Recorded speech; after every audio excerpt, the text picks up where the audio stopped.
Hello दोस्तों, welcome. इस video में आप सीखेंगे कि वर्गमूल में जो संख्याएं होती हैं क्या वो परिमेय होती हैं यानी रैशनल होती हैं या फिर वो इररैशनल यानी अपरिमेय होती हैं। तो आपके सामने ये संख्याएं हैं, अलग अलग तरह की मैंने नंबर्स लिखे हैं और मैं आपको बताऊंगा कि कौन सी संख्याएं इनमें से रैशनल यानी परिमेय होती है और कौन सी इररैशनल यानी अपरिमेय होती हैं। So let's start. वेल, देखिए माय डियर, इनमें से कुछ संख्याएं परिमेय हैं और कुछ अपरिमेय हैं। तो सबसे पहले बात करते हैं ऐसी संख्याओं की जिनका वर्गमूल पूरा पूरा आ जाता है। जैसे अगर हम 4 का वर्गमूल निकालें तो ये 2 आ जाता है। आप जानते हैं 4 का जो स्क्वायर रूट होता है वो 2 होता है। इसी तरह से जो 16 है इसका स्क्वायर रूट होता है 4। अगर हम 25 लेते हैं तो इसका वर्गमूल होता है 5। इसी प्रकार से अगर हम 9 लेते हैं तो इसका वर्गमूल होता है 3। ये जो सारी संख्याएं हैं ये संख्याएं परिमेय संख्या हैं। यानी अगर आपसे पूछा जाए कि 25 स्क्वायर रूट 25 ये कौन सी संख्या, तो आप कहोगे कि ये एक परिमेय संख्या है, ये भी एक परिमेय संख्या है, ये सभी परिमेय संख्याएं हैं। ठीक है। और ऐसी संख्या जिनका वर्गमूल नहीं आता है वो अपरिमेय होती हैं। जैसे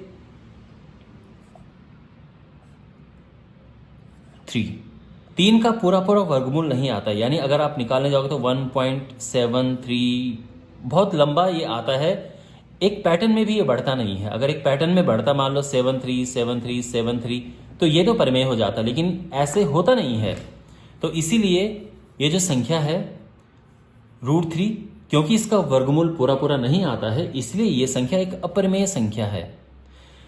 अगर हम स्क्वायर रूट 2 की बात करें ये भी अपरिमेय है, क्योंकि इसका भी पूरा वर्गमूल नहीं निकलता है।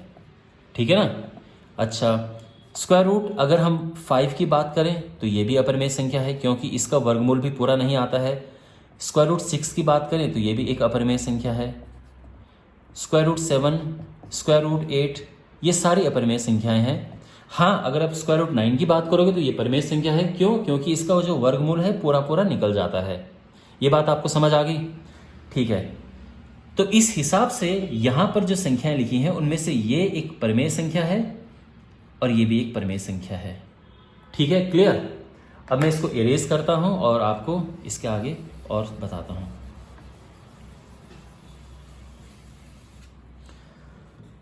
वेल, यहां पे अगर मैं इस तरह से संख्या लिखता हूं 4/9, क्या यह संख्या परिमेय है या अपरिमेय है? तो 4 का वर्गमूल आता है 2 और 9 का आता है 3। तो ये संख्या हम परिमेय कहेंगे, क्योंकि वर्गमूल से पूरा बाहर आ चुकी संख्या। इसी तरह से अगर यहां पर आप लिखें 7/9, तो देखो 9 का तो 3 हो जाएगा लेकिन 7 का नहीं आएगा। तो ये संख्या अपरिमेय संख्या है। दोनों का वर्गमूल पूरा बाहर आ जाना चाहिए। अगर मैं यहां पर लिखूं 16/50, तो यहां पर आप देखेंगे 16 का तो हो जाएगा 4, लेकिन 50 का वर्गमूल पूरा नहीं आता है। तो ये भी एक अपरिमेय संख्या है। ठीक है। अगर हमारे पास है 32/50, तो यहां पर ऊपर नीचे हम काट के देख सकते हैं। देखने को तो यहां भी काट के देख सकते थे। ठीक है। अगर हम यहां पे काटते तो क्या होता, ये आ जाता 8 और ये आ जाता 25। उस केस में इसका तो हो जाता पर इसका नहीं होता, फिर भी ये अपरिमेय रहता। ठीक है।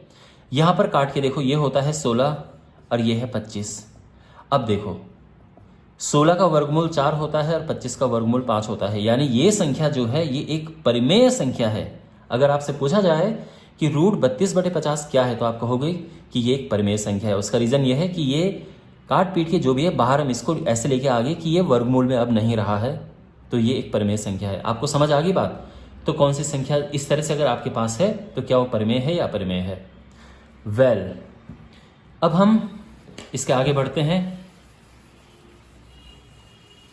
और अब बात करते हैं इन संख्याओं की, यानी 0.04। अब देखो 0.04, देखो इसका वर्गमूल क्या होता है। ये 4 लिखा, पॉइंट की जगह पे 1 आ गया और जो बाकी 2 प्लेस है उन पे 00 आ जाएगा। अब यहाँ पर आपके पास 2 ऑप्शन है, या तो आप सीधे लिख दो। देखो 4 का हो जाएगा 2 और यहाँ पे 100 है तो इसका आ जाएगा 10, है ना। 4 का स्क्वायर रूट 2 होता है, 100 का स्क्वायर रूट 10 होता है। ये हमारा आ गया है। आपको ये भिन्न में बदलने की आवश्यकता नहीं है, ज़्यादा से ज़्यादा आप इसको काट के 1/5 लिख सकते हो। अगर आपकी मर्जी है आप भिन्न में बदल दो, लेकिन ये अपने आप में परिमेय संख्या है और ये भी परिमेय संख्या है, ठीक है ना। तो इस तरह से ये हम वर्गमूल से बाहर लेके आ गए हैं, तो ये संख्या परिमेय है। इसी प्रकार से हमारे पास 0.16 है, तो यहाँ पर ये हो जाएगा 16, पॉइंट की जगह पे लगा 1 और ये दो संख्याओं यहाँ पे ये आ गया, ठीक है। तो यहाँ पर इसका होता है 4 और जो 100 है इसका स्क्वायर रूट होता है 10, तो ये हो जाएगा। आपको ये काटने की भी ज़रूरत नहीं है, ये हमारा आंसर आ गया है। हम इसको वर्गमूल से बाहर लाके आ गए हैं, इसमें हम सफल हो गए हैं, तो यानी एक परिमेय संख्या है, ठीक है। इसके बाद आप चाहो तो इसको और काट सकते हो या इसको पॉइंट में लिख सकते हो, वो कोई बात नहीं है। मेन है कि हम इसको स्क्वायर रूट से बाहर लेके आ चुके हैं, तो यानी इस तरह से ये भी एक परिमेय संख्या है और ये भी एक परिमेय संख्या है। अब बात करते हैं इनकी, ठीक है। बहुत सारी और भी संख्याएं इसमें, अगर मैं लिखूं 0.25 का स्क्वायर रूट, तो ये भी एक परिमेय संख्या होगी, ये 0.5 आ जाएगा। अब मैं आपको ऐसे नंबर बताऊंगा जिसमें स्टूडेंट्स सबसे ज़्यादा मिस्टेक करते हैं।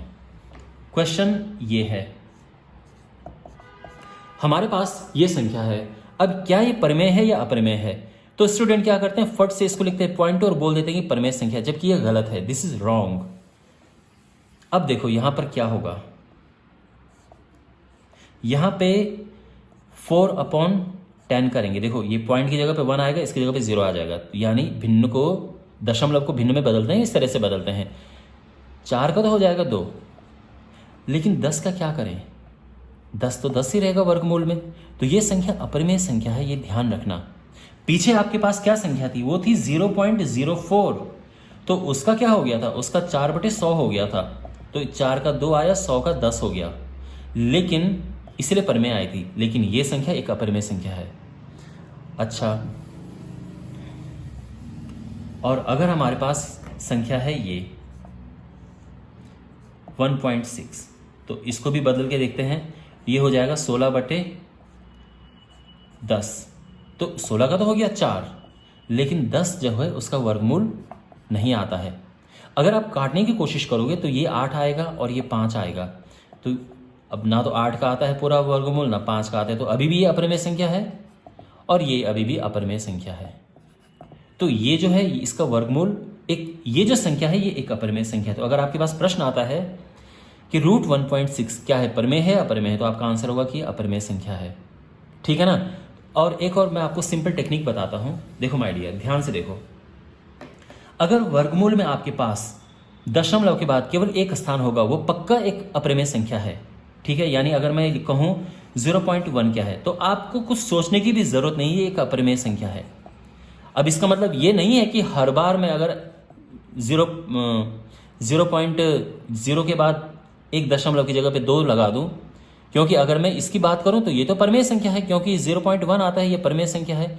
लेकिन हर बार पॉइंट के बाद दो अंक हो, वो परिमेय हो, ये जरूरी नहीं है। यानी अगर मैं करूं 0.02, तो ये तो अपरिमेय संख्या होगी। मेरे कहने का मतलब ये है कि अगर आपको पॉइंट के बाद एक संख्या मिले, एक अंक मिले, पॉइंट के बाद एक अंक मिले, वो पक्का अपरिमेय होगा। यानी रूट 0.4 ये भी अपरिमेय है, रूट 0.5 अपरिमेय है, रूट 0.9 अपरिमेय है, ये सारी की सारी अपरिमेय संख्या हैं। इसके अलावा ये तो था ना पॉइंट के एक स्थान बाद, इसके अलावा 3 स्थान के बाद भी, यानी 0.001 ये भी एक अपरिमेय संख्या, क्योंकि इसका वर्गमूल पूरा नहीं जाएगा। आप समझ रहे हैं बात को। अगर हमारे पास है 0.121, ये भी एक अपरिमेय संख्या है। देखने से लग रहा है कि इसका 0.11 आ जाएगा, बट ऐसा नहीं है, ओके। ये एक अपरिमेय संख्या है। तो पॉइंट के बाद अगर आपके पास एक अंक हो, 3 अंक हो, 5 अंक हो, 7 अंक हो, तो इस तरह से, ठीक है ना, ये ऑड नंबर में, तो ये सारी संख्याएं अपरिमेय होंगी। आपको कैलकुलेशन करने की भी आवश्यकता नहीं है, सीधे अपरिमेय हो जाएंगी। आपके पास क्वेश्चन आएगा 0.016 अपरिमेय है परिमेय, आप सीधे बता सकते हो कि ये अपरिमेय संख्या है। क्यों? क्योंकि पॉइंट के बाद इसमें 3 अंक है। क्या बात आपको समझ आ गई? अब मैं फिर वही बात कह रहा हूं कि ऐसा कोई जरूरी नहीं है कि पॉइंट के बाद 2 अंक हो तो हमेशा परिमेय होगी। वो परिमेय अपरिमेय कुछ भी हो सकती है, लेकिन 1 अंक, 3 अंक, 5 अंक का पक्का है कि वो अपरिमेय होगी ही होगी। आई होप आपको ये सब समझ आ रहा होगा। तो उस हिसाब से हम देखें तो ये जो संख्या है ये अपरमेय संख्या है और ये भी अपरमेय संख्या है। तो ये दोनों संख्याएं अपरमेय हैं, ये दोनों संख्या परमेय थी, ये भी परमेय थी। अब बात करते हैं इसकी। अगर आपके पास बार वाला कोई नंबर मिले वर्गमूल में, तो ये क्या ये संख्या परमेय है या अपरमेय है? तो हमें क्या करना होता है कि इसको बदलना होता है किसमें? भिन्न में। तो ये जो संख्या होती है ये 4/9 हो जाती है। 4 का होता है 2 और 9 का होता है 3। तो ये संख्या एक परमेय संख्या है। तो अगर आपके पास ये क्वेश्चन हो तो ये परमेय है। अगर हमारे पास मान लो 0.16 हो, मैं उम्मीद करता हूं कि आपको जो बार वाली संख्याएं हैं ये भिन्न में बदलने आती होंगी, ठीक है ना? क्योंकि अगर वो भी मैं इसमें सिखाऊंगा तो बहुत लंबा टॉपिक हो जाएगा। तो इसको अगर भिन्न में बदलेंगे तो ये इस तरह से आएगा। अब 16 का तो हो गया 4, लेकिन इसका 99 का नहीं बनेगा। तो ये संख्या हमारी अपरिमेय संख्या है। तो इस तरह की कोई संख्या परमेय होती है, कोई अपरिमेय होती है, बस हमें थोड़ा सा इस तरह से करना होता है, ठीक है ना? यानी अगर हमारे पास क्वेश्चन ऐसा आ जाता है कि 0.1 के ऊपर बार लगा है, तो हम देखते हैं इसको कन्वर्ट करके, तो ये आ जाता है 1/9। 1 का होता है 1, 9 का होता है 3। तो ये जो संख्या है एक परमेय संख्या है, क्योंकि इसका वर्गमूल, ये वर्गमूल से बाहर आ जा रहा है, सॉरी परमेय। लेकिन इसी तरह, लेकिन अगर हमारे पास 0.2 बार आ गया तो ये हो जाएगा 2/9। अब ना तो 2 का वर्गमूल आता है सीधे, ना 9 का आता है। तो ये जो संख्या है ये एक अपरमेय संख्या है।